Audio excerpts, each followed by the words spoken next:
At the center of one of the most unforgiving environments on Earth, there is a strip of life that seems to defy the laws of nature. A green corridor cutting through endless desert like a wound that never heals. When people think about ancient Egypt, they imagine pyramids, massive monuments that feel almost impossible.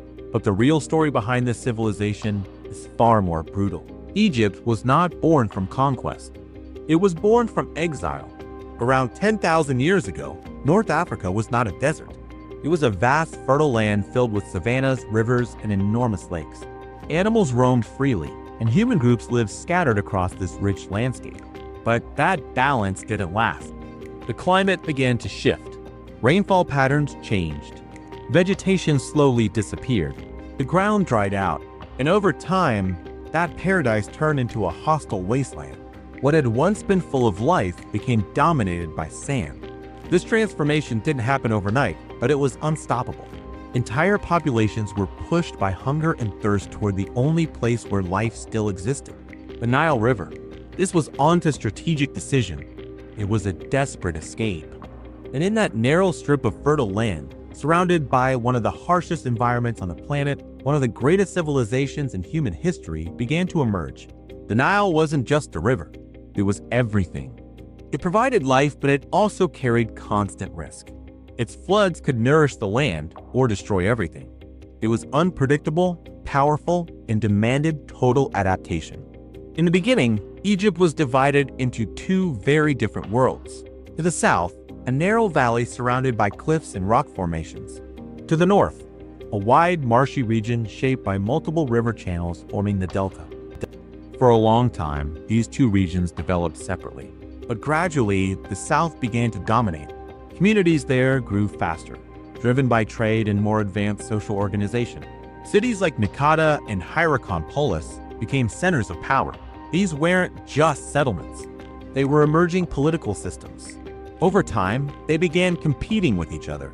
Alliances formed, planned, and a simple thing being prized and email. Alliances formed, conflicts erupted, and eventually, an inevitable process began: unification. The South consolidated its power, then turned its attention to the North. What followed was not peaceful. It was strategic expansion through force and control. At the center of this transformation stood a key figure, Narmer.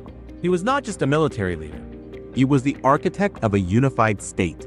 Under his leadership, Egypt became one of the first centralized political systems in history. To secure control, a new capital was established in a strategic position between the north and south, Memphis. From there, it was possible to control the movement of resources, people, and power across the entire land. But conquest alone wasn't enough. Control required something deeper. And that's where one of the most powerful ideas in human history emerged: Ma'at. More than a concept of law, Ma'at represented the fundamental order of the universe. Balance, stability, truth. The pharaoh was no longer just a ruler, he became the living embodiment of this cosmic order.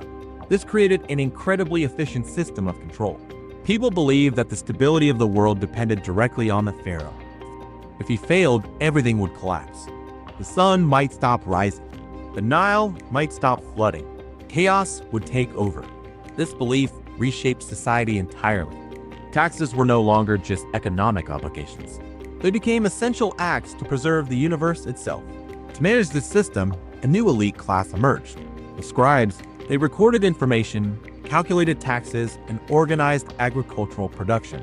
By measuring the Nile's water levels, they could predict harvests before seeds were even planted.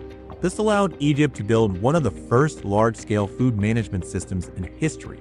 Surplus grain was stored and redistributed, creating stability even during difficult times. Egypt became a highly organized machine. With its population fed, controlled, and spiritually connected to its ruler, the civilization was ready to attempt something unprecedented: monumental construction in stone. Under rulers like Djoser, a breakthrough changed everything. The Step Pyramid, designed by Imhotep, it marked the beginning of a new era. This wasn't just architecture. It was an attempt to defy time itself. This period became known as the Old Kingdom, Egypt's first golden age. Its peak came with the construction of the pyramids of Giza. For centuries, people believed these structures were built by slaves. But evidence tells a different story. They were built by organized labor forces, supported and fed by the state. Egypt functioned like a massive, coordinated system, almost like a corporation where every individual had a defined role. But this level of complexity came at a cost. Over time, the central government began to weaken. Local governors accumulated wealth and power. Authority started to fragment. At the same time, environmental pressures returned. The Nile's floods became unpredictable. Agricultural output declined. Famine spread. Without sufficient resources, the system began to collapse. The divine image of the pharaoh started to fade. Egypt entered a period of instability and fragmentation. But this wasn't the end. From the south, a new power rose. The land was reunified, but something had changed. The idea of an infallible ruler was gone. The pharaoh now had to prove his ability to protect and sustain his people. A new model of leadership emerged. This shift led to major developments. Infrastructure improved. Resource management became more strategic. Territorial expansion increased. Egypt extended its influence into surrounding regions. But with expansion came new risks. Egypt opened itself to foreign populations. At first, this strengthened the economy. Trade increased. Cities grew. But over time, control over these groups weakened. Eventually, Egypt faced something it had never experienced before: foreign domination. An external group seized control of parts of the country. This was a turning point. For the first time, Egypt was conquered. When the Egyptians regained control, they were no longer the same. The civilization transformed itself into a military power, expanding its borders and creating buffer zones to prevent future invasions. This marked the height of Egyptian power. But once again, success created complexity. The system became harder to sustain. At the same time, the world outside was changing rapidly. New empires were rising. New threats were emerging. Egypt began to lose its dominance. It was conquered, ruled, and reshaped by multiple external powers. Eventually, it entered a phase where true independence disappeared. Yet Egypt never became irrelevant. It adapted, it evolved, it absorbed influences from other cultures while preserving parts of its identity. Under Greek rule, Egypt became part of the new Mediterranean world. Under Roman control, it became a critical food supplier for an empire that spanned continents. Later, with the spread of Islam, Egypt underwent a profound cultural and religious transformation. Language, identity, and society shifted, but its strategic importance remained. Throughout the Middle Ages, Egypt continued to be a key center of trade and power. Cities expanded, trade networks strengthened, and the region remained highly contested. In the modern era, Egypt's geographic position made it even more important. With the construction of the Suez Canal, it became one of the most critical links in global trade, connecting continents, controlling access between major seas. In the 20th century, Egypt went through political revolutions, independence movements, and internal conflicts, but it remained one of the most significant countries in its region.